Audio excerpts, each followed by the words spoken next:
กอบสังแลเมืองไทยต้อนยามตกอยู่เตอมือกวนดังคือเขาสีปอกต้อนยามถูกเบิ่นมาอุบเบิ่งพองงำต้อนยามเปลี่ยนคาลิบเมืองหลายมาสีปอก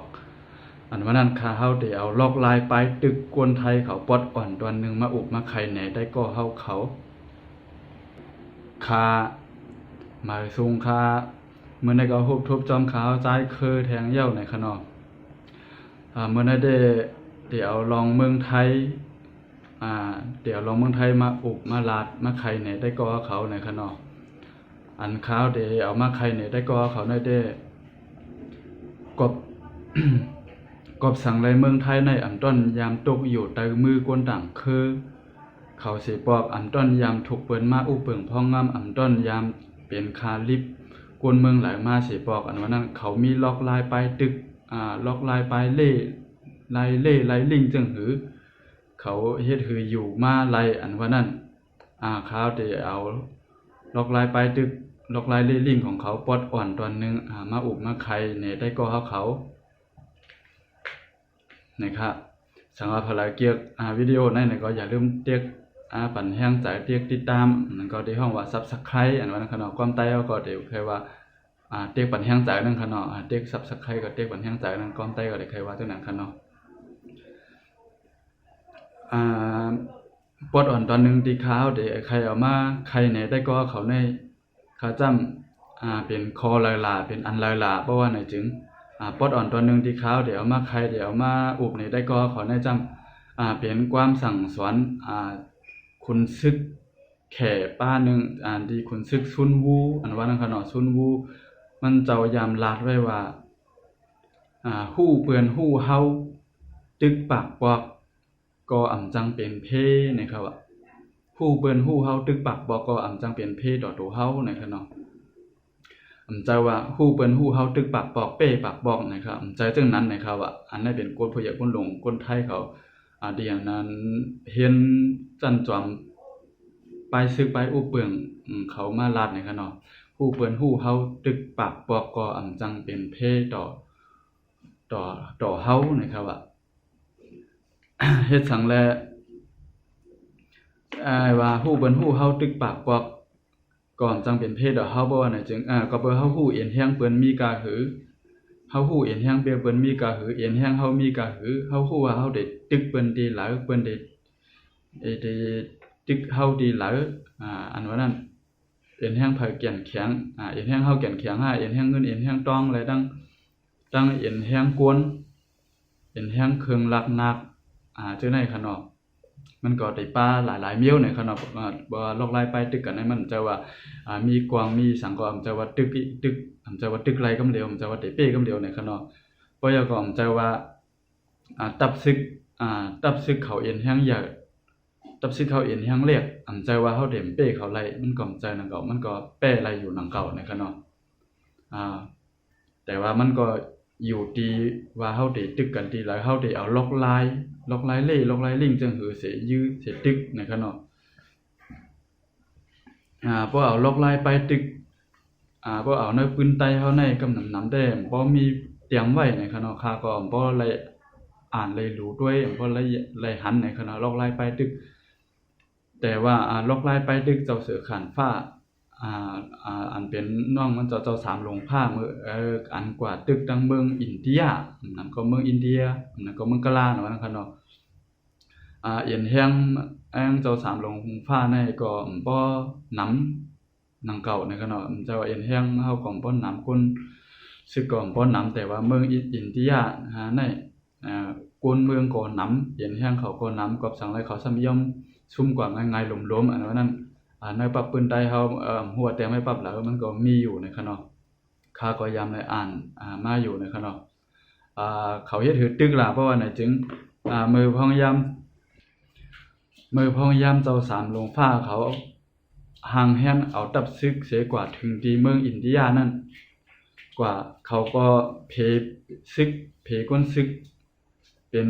กว่าหลายๆหมู่หลายๆจุ่มเสล้อมรอบวันเมืองเขาไว้เอ็นแฮงกวนได้อย่างบ่นำนั่นก็แต่ว่าอินเดียเขากวนเมืองกะลาเขาก็ฮู้นั่นขนาดเนาะก็เปิ้นว่าผีกวนซึกให้ล้อมรอบไว้หลายๆที่หลายๆต่างเสบ่ยก็ เปียก็ห้องเสียงหลังๆนะครับห้องเสียงหลังๆห้องเสียงหลังๆก็บ่ก็คนเมืองอันอยู่ในเมืองอินเดียเขาเนี่ยก็โอ้ยเสียงกวนซึกเขาบ่เตรียมห้วยเตรียมลอยมวดบ่มองกูไผกูตั้งเฮ็ดจังนั้นเสียแล้วเอาทัดใจคนเมืองอินเดียเขาตกกว่าเสฮัดต่อสู้ฮัดเขียงต้าขึ้นได้จังไรผุยปันพักดูปันเจ้าสามลงฟ้าเขากว่าในเมืองดีๆงามๆนะครับอันนี้ก็เป็นล็อกไลไปตึกไปเล่ล็อกไลลิงเมียวหนึ่งนะครับเนาะปยก็ได้ใครขึ้นมาใครถึงขึ้นดังเมืองไทยเขานะครับเนาะในเมืองไทยในลุมฟ้าในมันก็มีกวนที่อันเป็นเจ้ามหาอำนาจเป็นเจ้ามหาอำนาจใหญ่ๆเขามันมีอยู่มันสิมีอยู่3รุ่นมันสิมีอยู่3จุบนะครับเนาะเมื่อเร็วได้ก็ได้เป็นอเมริกันนะครับเนาะที่มีเอ็นแห่งใหญ่หรือสิเปิ้นก็ได้เป็นอเมริกันที่อันอุบเปลืองที่อันอุบเปลืองพองงํในกำฝาในไว้อยู่นะครับเนาะอันเป็นเอ็นแห่งใหญ่หรือสิเปิ้นมือกะปานมือว่านั้นมือก่อนๆนั้นได้ก็ได้เป็นฝรั่งเศสนะครับว่าเขาว่าได้เป็นเมืองฝรั่งเศสเขาได้ก็มือพ้องย้ำนั้นเห็นแห่งเขาใหญ่แห่งซึกเขาใหญ่เขาก็ฝรั่งเศสน่ะได้เป็นเมืองตะวันตกเขานะครับเมืองตะวันตกเขาอยู่ทางปุ่นสิกาไปยก็เขาก็ได้ใครมาอุบเปลืองพ้องงำในกุ่นอาเซียนแล้วก็ในกุ่นเอเชียอันว่านั้นขนาดในกุ่นเอเชียในกุ่นเอเชียดังเมืองดังปอดดังเมืองเฮาเมืองไทยเมืองอินเดียเมืองกะลาเมืองแขกเมืองหางจังได๋ขนาดก็แปลว่าเขาเอ็นแห่งใหญ่เสียแล้วเขาก็มาหาตึกหาโตเพิ่นมาก็มาตึกหาโตเพิ่นมาหาอุบเปลืองเพิ่นจังได๋เขานำมือพ้องยามนั้นคนไทยเขาก็ได้ถูกคนเมืองฝรั่งเศสเขามาอุบเปลืองในขนาดต้นยามถูกคนฝรั่งเศสเขามาอุบเปลืองในเมืองเขานะคนไทยเขาก็ขึ้นอุบเปลืองเขาขึ้นแต่ว่าซึกฝรั่งเศสเขาได้ก็เขาก็ได้มามีอาณาเหนือเมืองไทยอยู่ก็แปลว่าเมืองไทยก็แห่งกวนก็ป้อนน้ำแห่งซึกก็เป้เขาไล่ในได้แต่ว่าฝรั่งเศสเขาก็จะมาซุกซักอยู่อย่างในเมืองไทยในขณะเขาก็ได้มาห่างแฮนตับซึกเสยอยู่ในน้ำปังหลายมันจะหนังตาเฮือนว่าขณะก็ได้มากล้าขายอีต่อคนไทยเขาเพิ่นก็กล้าขายต่อในกุ่นอาเซียนเนี่ยฮอดความใต้ได้ห้องเขาแล้วก็ฮ้อนอาเซียนว่าขณะคนไทยก็ห้องอาเซียนอันนั้นขณะก็กล้าขายเมืองเหล่าดีอันต่อต้านเมืองเหล่าดีอันคัดขวางเขาก็ได้ยื้อได้ตึกได้ฮุบซิมเอาในขณะแต่เมืองไทยได้เขาก็มันจะหนังว่านั่นน่ะฮู้เปิ้นฮู้เฮาตึกปากปอกจังเป็นพี่ดอกโดเจ้าเก่าในเอาความเขาในเสฮู้ว่าเอ็นแห่งฝรั่งเศสเขาเอ็นแห่งใหญ่เครื่องล้างหน้าเขาก็ตันสมัยขึ้นกราบขึ้นปานนั้นขณะแห่งเงินแห่งทองก็นำในนั้นขณะเขาก็เลยเป็นอวยหลีเลยยอมเป็นอวยหลีเสคัดขวางฝรั่งเศสเขาในเลยก็เลยอยู่ว่าง่ายๆก็เลยอยู่กว่าเลยอุบเปลืองกว่าวันเมืองโดเจ้าเก่าขึ้นในขณะว่าเสฝรั่งเศสเขามีมีอจาเฮืองเปิ้งใส่อยู่ในกำผาในก็มันก็ได้มีทางอังกฤษในขณะอังกฤษอันว่าขณะอังกฤษเป็นอันเดียวกันในขณะแล้วก็ได้มีว่าอังกฤษขึ้นมาในขณะฝรั่งเศสก็ได้เป็นที่1อังกฤษก็ได้มาเป็นที่2แล้วในขณะเมื่อพยายามหลังๆมันแน่ในขณะบ่ยก็อันอังกฤษอังกฤษเขามีอำนาจมีอาณาอจาขึ้นมาได้ใครมาเขียงต้าฝรั่งเศสนี่ก็คนไทยเขาก็ฮู้อยู่นะครับเนาะก็แปลว่าคนไทยเขาเขาเรียกเขาก็ส่งกวนกว่าเฮียนฮู้ส่งกวนกว่าเฮียนฮู้กว่าเล็บเฮียนด้วยวันเมืองที่อันเปิ้นขึ้นใหญ่มาสูงเผามีเอียนแห้งใหญ่เผามีป้ายมักมีที่ใหญ่เผามีเอียนแห้งน้ำป้ายมักมีน้ำนะเขาก็ส่งกวนกว่าจอบข่าวส่งกวนกว่าไปด้วยเปิ้นหรูหลอมไปด้วยอยู่เย่าในคณะพยก็เขาก็ได้เข้าหาก็ได้เข้าหาเฮ็ดมิกสวยอวยดีกันตั้งวันเมืองนั่นในขณะนางหือประวันเมืองนั่นขึ้นใหญ่มาสูงมากก็เตมาเฮ็ดให้เขานั่นขนาดเนาะมาเฮ็ดให้เขานั่นขนาดเนาะก็เบอร์จังนั้นว่าสิ ฝรั่งเศสอุเบิ่งพ้องงำในกลุ่มอาเซียนเนี่ยหลายก็ได้อังกฤษเนี่ยได้เข้ามาเนี่ยก็อังกฤษนะอังกฤษนะอันในปืนใดกำลังก็ได้ว่ากะลานาเผือกอันว่าขนาดเนาะที่อันอังกฤษเข้ามาในก็มาอุเบิ่งพ้องงำเมืองหุบตุ่มเมืองมันทั้งเสียงทั้งหมดกาเมืองไต้จังได๋นะครับเมืองนั้นไปมีเมืองหุบตุ่มเมืองมันเนี่ยขนาดก็ได้เปลี่ยนเมืองไต้และเมืองมันซึ่งนั้นก็เมืองมอนเมืองอะไรเมืองที่เป็นกว่าเมืองซึ่งนั้นก็เนี่ยขนาดเมืองมาอุเบิ่งเมืองมันเมืองไต้เมืองอินเดียเมืองกะลางแล้วขนาดเนาะเมืองอินเดียเมืองเมืองกะลาเป็นอันเดียวกันนำหัวในห้องคออะไรเนี่ยขนาดปยก็มาอุเบิ่งแต่เมืองไทยในอำถูกกวนอังกฤษอำถูกกะลานาเผือกเขามาอุเบิ่งในขนาดอำถูกเขามาอุเบิ่งอำถูกเขามาพ้องงำในขนาดก็แปลว่าคนไทยเขาแลดเขาเซี่ยวเขาก็เขาหากับศึกไว้อ่อนต่างเย่าในขณะปยก็ว่าเสเขาหัวอังกฤษในเดมีเอียนแห้งอยากเดเป้ไรฝรั่งเศสเดเป็นเจ้ามหาอำนาจหลวงในกำผานเย่าในเขาก็โฮมมือกันดังอังกฤษเสปยก็ลืบแปดฝรั่งเศสในขณะลืบแปดฝรั่งเศสเขาก็ขึ้นตึกขึ้นฝรั่งเศสนะครับเขาก็ขึ้นตึกขึ้นฝรั่งเศสฝรั่งเศสก็บ่ไรก้านเขากว่าไรมืออยู่เมืองเขาขึ้นในขณะว่าเสเป้ฝรั่งเศสกว่าแล้วก็กำในก็กวนเตียนมาเป็นใหญ่ในกำผานนี่ก็กวนเตียนมาเป็นใหญ่เป็นโตมในเมืองในกำผานนี่ก็ได้เป็นอังกฤษกะลานาเผือกเขาในขณะที่อันอุเปืองอยู่เมืองอินเดียเมืองมันเมืองใต้ทั้งเสียงทั้งหมดในที่อันใต้เฮาไรโฮมห้อมจ้อมกันให้ตั้งจับซึกมันสิตึกออกนอกเมืองขึ้นว่านั่นขนาดโฮมดังอองซานสิตึกออกนอกเมืองเฮาขึ้นว่านั่นขนาดอันบ่ใครถึงรองอองซานที่อันเปลี่ยนปอองซานซูจีนางอองซานซูจีเมื่อเร็วนั่นที่เป็นอองซานนั่นก็มันก็ลูกดีอังกฤษปานมันก็มาลูกที่ปานอังกฤษนี่เปลี่ยนขึ้นมาปอกขึ้นมากกว่านี่ก็เนาะคิงอองซานในมื้อวันนั้นมันก็ใจว่าเป็นคนผู้ใหญ่คนหลวงมันก็เป็นลูกอันโรงเรียนอ่อนกล้วยในขนมพองยามนั้นในขนมว่าเสอังกฤษกะลานาเผือกเขามาอุเบิ่งพ้องงำในกลุ่มเอเชียในกลุ่มอาเซียนอาเซียว่าขนมอาเซียนว่าขนมมาอุเบิ่งพ้องงำก่อนหลายๆวันหลายๆเมืองเย้าในแต่ว่าคนไทยเขาได้ผมก็ถูกอุเบิ่งในขนมก็แปลว่าเขาหมอล็อกไลน์เล่ลิงในขนมเขาก็โฮมมือกันทั้งฝรั่งเศสโฮมมือดังฝรั่งเศสนะครับดังอังกฤษนะครับเมื่อพยายามอังกฤษเขาก็ตึกตั้งเมืองมานในก็เขาก็ยังใจคนไทยเขาจอยนะครับเนาะจอยผุยนาซึกแทงผักนึงนะแต่ว่าให้คนไทยเขาตึกจอยผักแล้วได้ก่อมฮู้ค่าผมต้องแล้วนะครับเนาะไปแล้วก็ซึกอังกฤษเขาก็หังแฮนเอาเฮือตึกเฮือสร้างพอเฮือตึกเขาก็ดังน้ำปางไหลมานเขาได้นะครับเนาะไปเอาไผไทยเขาก็หางเฮียนนาซึกแห่งงานนึงตาได้เขาก็ตึกเมืองมานในขณะเป็นแห่งจอยอังกฤษเขาในขณะพอยก็วายเหลือเสอังกฤษเขาตึกไหลเมืองมันอุเปืองพองงำในกำผาเป็นเจ้ามหาอำนาจหลวงในกำผาในเย้าในกำในก็แต่มีได้ปอกขึ้นมาแทงเกียปานในขณะเกียปานความเมืองเขาก็ห้องเกียปานทั้งเมืองไทยก็ห้องญี่ปุ่นอันว่านั่นขณะกำในญี่ปุ่นก็ได้ขึ้นมาในขณะญี่ปุ่นก็ได้มีเอียนแห้งใหญ่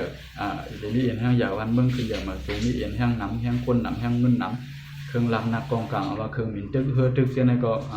ขึ้นกับขึ้นปันหรือเสอเมริกันกว่าในขณะมือพ้องย้ำนั่นครับกำในก็เบอร์ว่าอังกฤษเขาได้มาอุเบิ่งพ้องงำในเมืองมันในเมืองอินเดียในกลุ่มอาเซียนในกลุ่มอาเซียนในอาเซียอันว่าก็นำหัวได้ลั่นนั่นอีปอยก็เบอร์ว่ากวนวันกวนเมืองกำนำนำกอมเกียรติในขณะก็เบอร์ว่าเขาใจกวนเขาใจกวนเหมือนเท่าเขาก็ได้เป็นอังกฤษเป็นกวนตัวใหญ่ตัวสูงในขณะมาเอาเบิ่งพ้องงำในกำนำกวนเมืองกวนหางเขาก็ได้เกี่ยวในขณะป้องก็ก็กวนญี่ปุ่นกวนญี่ปุ่นเขาในก็จังมาห้องเอากวนเมืองอินเดียนั่นก็เมืองกาลาเมืองอินเดียคนไทยก็ห้องนั่นขณะห้องเอากวนลูกอันโรงเรียนอันกวนเมืองอินเดียเขาไปก็ห้องเอาลูกอันโรงเรียนกวนเมืองมานเมื่อพ้องยามนั้นมันก็ป้าองซานนั่นห้องพระองซานนั่นแหละ ห้องพระองค์ซานในก็นั่นก็กว่าเฮียนฮู้เอาลอกลายปลายตึกการศึกการเมืองที่เมืองจับปานเขานั่นค่ะเนาะห้องเอากว่าเฮียนฮู้เสียแล้วก็ขึ้นปล่อยมาขึ้นมาทางเฮียนตับซึกมาหางเฮียนตับซึกตาเดตึกต่อลึกเปียดอิงเกลียดกะลานาเผือกเขานั่นเนี่ยค่ะเนาะเพราะก็คิงอ่องซานเขานั่นก็ขึ้นปอกมาดังเมืองมานเสียก็เพื่อก็มาส่วนตุ่มเอาก้นวันก้นเมืองอันกันขึ้นตึกขึ้นอิงเกลียดในกันค่ะเนาะต่อป้ออิงเกลียดเขาก็ป้อตกซุ่มป้ออะไรป้ออะไรขึ้นเมืองเขาขึ้นในค่ะเนาะว่าเสียอิงเกลียดเมืองขึ้นเมืองเขาขึ้นยาวกำในก็ซ้ำจะเป็นแก่ปานในค่ะเนาะแก่ปานเขาซ้ำเขามาในแก่ปานญี่ปุ่นในค่ะเนาะแต่ขึ้นเขามาก็ขึ้นมามีเป็นเป็นก็มามีอาณาเขามามีอาณาเขามามีเอียนแฮงอุเปิงไว้ในเมืองแขเมืองมานบ่ตังเมืองไทยก็เข้ามาเนี่ยครับเนาะเมืองไทยนี่ก็เข้ามาแต่ว่าคนไทยเขาก็ใจว่าถูกจับปานเขาอุเปิงนะครับคนไทยเขาก็รอดกว่าแทงนะครับรอดแทงนะครับคนไทยเขาก็รอดแทงก็เพื่อว่าจับปานก็มือพองยามนั้นจับปานก็มีเอียนแห้งอยากเอียนแห้งนำมาก็มีหลีเปลี่ยนเมืองเขาก็ขึ้นอย่างมาสูงเขาก็ได้ใครเปลี่ยนมหาอำนาจในกำผาในครับเนาะได้ใครเป็นมหาอำนาจหลวงในกำผาในนี่แหละเขาก็ฮูบซิมเขาก็ฮูบซิมมาว่าเมืองแขเมืองมานเมืองเขามาดังเมืองไทยกว่าดังเมืองอินเดียเมืองกะลาในครับนะเขาก็เข้ากว่าได้อ่านกว่าได้อ่านกันเข้ากว่าตึกดังดังอังกฤษเขาได้อ่านกว่าตึกขึ้นดังเมืองตะวันตกดังเมืองวันตกเขาเมืองอเมริกันเขาเจ้าไหนครับเนาะเขามียังอ่านเขามีเป้าหมายไว้จังนั้นเจ้านะครับเนาะมือพยายามเขามามีหนาโอจะอยู่ในกลุ่มอาเซียนนั่นก็อาเซียนนี่ครับนะเขาส่งแห้งซึกเขามาเนี่ยเขาส่งแห้งซึกเขามาเนี่ยตาเขาได้กับตึกเมืองวันตัวเขาเนี่ยเขามาดังเมืองมานเขามาดังเมืองไทยเนี่ยครับเนาะเขาก็เต็มจิ้มเดี๋ยวเลยป่นกว่าดังเมืองไทยเมืองสิงคโปร์ด้วยนะครับเนาะเขาขึ้นมาดังเมืองไทยเนี่ยมือพองย้ำนั่นคนไทยเขาฮู้เยอะเลยเขาก็กล้าขายความคนจับปานกล้าขายดอกจับปานเขาว่าเฮอหมิ่นตึกว่าว่าเครื่องมีน่ะจังได๋เขาก็มีเหมือนกันเขาก็ซื้อมาที่จับปานเหมือนกันนะครับเนาะแต่ว่าตึกจับปานเขามาแล้วเนี่ยก็แต่ว่าเขาตึกล่าเขาก็ตึกอยู่มันก็ตึกเอาเสียงมันก็ฮะตึกเอาเสียงมันดีๆรอดๆเลยตึกเอาดีๆรอดๆเลยแล้วก็เดินลงมองที่เมืองไทยเนี่ยก็เลยออกข่าวคุณข่าวว่าเฮาสิตึกต่อดอกคนเมืองญี่ปุ่นแล้วก็เบอร์ญี่ปุ่นเขาก็ย้อนข้ามย้อนผ่านตามย้อนผ่านเมืองไทยย้อนข้ามกับทางเมืองไทยเลยกว่าทางเมืองตะวันตกเขากล้วยเนี่ยก็เปิดก้นญี่ปุ่นเขาก็ว่าจังนั้นนะเขาก็เลยปั่นก้นญี่ปุ่นเขามาอยู่ในเมืองไทยมาอยู่ในเมืองไทย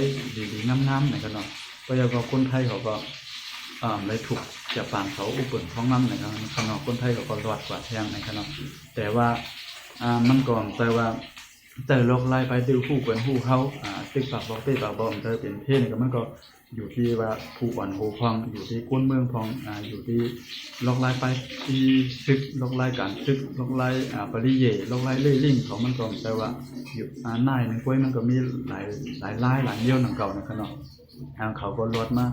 อะไรแทงในขนมเขาก็รอดมาแทงก็ยังเขาก็อยู่ภายญี่ปุ่นในขนมญี่ปุ่นขึ้นยามาสูงมากญี่ปุ่นเป็นมหาอำนาจขึ้นมากก็เขาก็อยู่ภายญี่ปุ่นในขนมเขาก็อยู่ภายญี่ปุ่นตัวญี่ปุ่นว่าจะเป็นผูกพักผูกสังในเมืองไทยจะเนี่ยก็ส่งผลตับซึกญี่ปุ่นนะญี่ปุ่นเขาก็ได้กินข้าวพักซึกญี่ปุ่นจะได้กินข้าวดีพักหวานได้ในขนมแต่ว่าเมืองไทยเขาก็ถูกก้นญี่ปุ่นเขาไปกินอยู่ที่ดอดนั่นก็แต่มันก็เพียงให้เมืองเฮาหนังเขาในขนมมันเพียงเมืองเฮาคนไทยเขาก็ต้องได้อุปเปิงท้องรางวัลเมืองเขาอยู่ในขณะก็ยังว่าญี่ปุ่นเป็นใหญ่ขึ้นมายาวก็ในญี่ปุ่นในตั้งอเมริกันตึกกันในขณะญี่ปุ่นในตั้งอเมริกันก็ในเขาก็ตึกกันเขาก็ยื้อกันขึ้นเขาก็หิมกันเป็นมหาอำนาจในขณะก็ในว่าเสียญี่ปุ่นเขาเป็นมหาอำนาจอยู่ดังปอดดังเมืองวันเมืองเฮาปอดดังกุน กลุ่มอาเซียนบ่ดังกลุ่มอาเซียนในคณะเปลก็คนไทยเขาก็เข้าข้างแก่ปานอยู่ไผแก่ปานแต่ว่าเขาก็ฮู้ว่าแก่ปานได้ทั้งอเมริกันเนี่ยบ่ใครแม่นกันแล้วในคณะเขาก็ฮู้แล้วเขาก็ส่งคนนั่นสอบข่าวโดย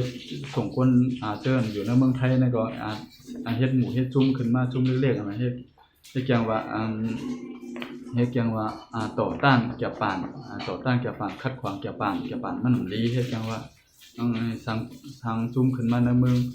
อเมริกันในคณะแต่ว่าเมืองไทยได้ก็อยู่ใต้มือแก่ปานเป็นใจแก่ปานอยู่ในคณะเพราะก็ว่าเสแก่ปานในอเมริกันตึกกันในคณะเพราะก็อเมริพยายามนั่นเองแห่งอเมริกันเนี่ยแต่ว่าเองแห่งน้ำในคณะมาตับซึกก็มาเครื่องมินตึกว่าเฮ็ดตึกอย่างนั้นซึ่งในชูแก่ปานน้ำไหลในคณะเครื่องมินตึกก็แก่ปานใน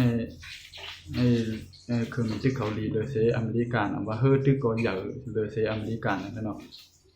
แต่ว่าลอกไล่ไปตึกอเมริกันเกาหลีลอกไล่ไปตึกอเมริกันเขามีข่า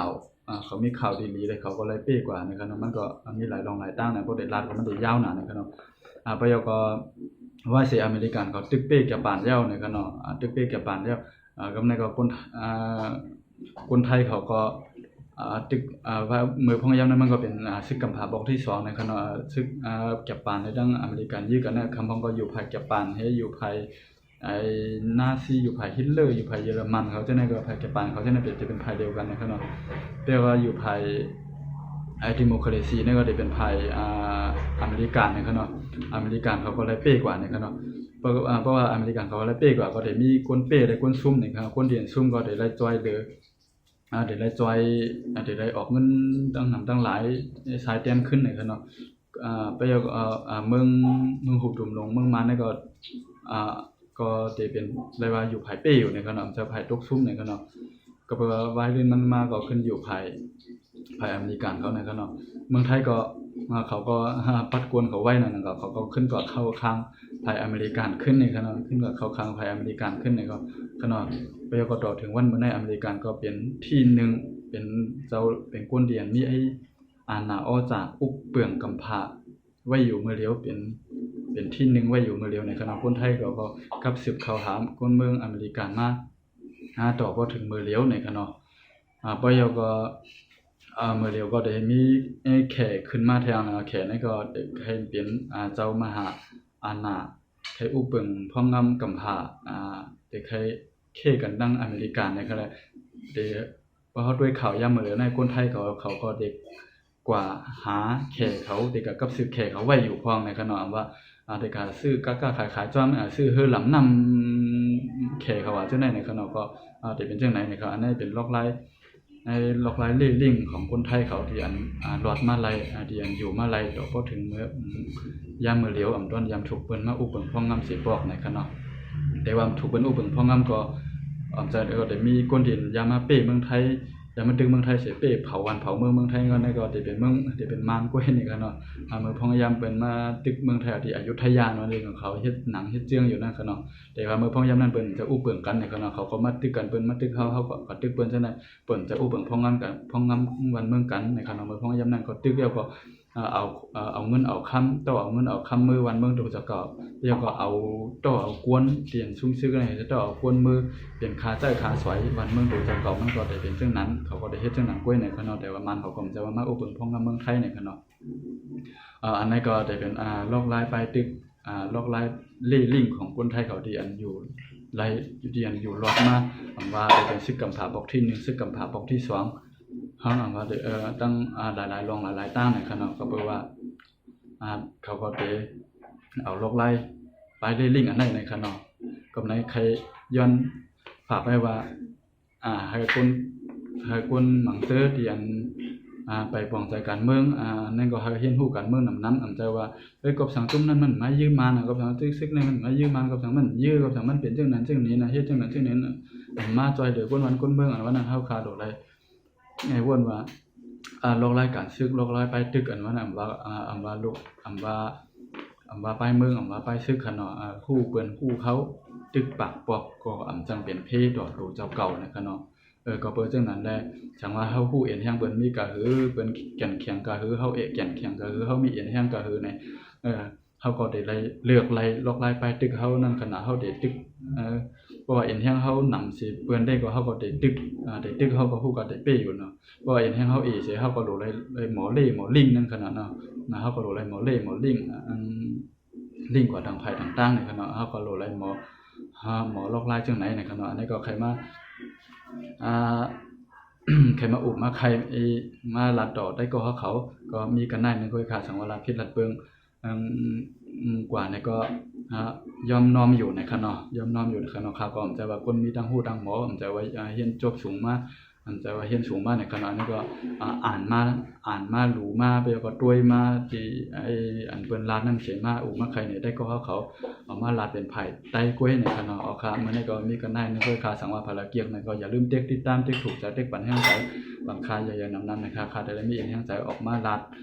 นำในคณะเอาครับหมายสูงครับ